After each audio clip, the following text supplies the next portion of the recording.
Hello coders, I'm back again with another Excel video, and in this particular Excel problem set I'll be guiding you on how to find out the number of days present in a particular month.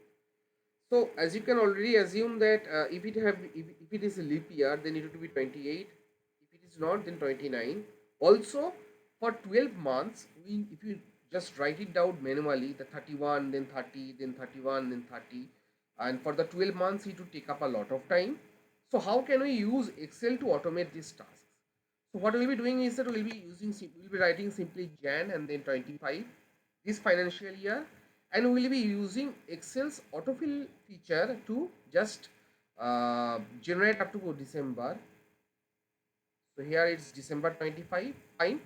So as I am repeating again and again that we need to find out the days present in that particular month. So we will be using a function known by the name of day, and then we will be using a function end of month.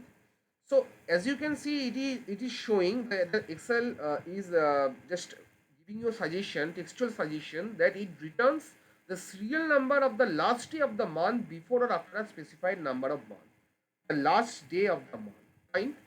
So end of month, this one I want to find out, and the how many months. This is the date, and the month is 0, means it won't just go beyond January.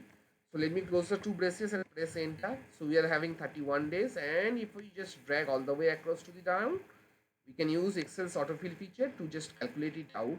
Also, as you can easily assume that if the somehow the financial year changes, like from Jan 25 to maybe Jan 24, now if we just drag all the way across to the down, Excel will just see it is showing 29.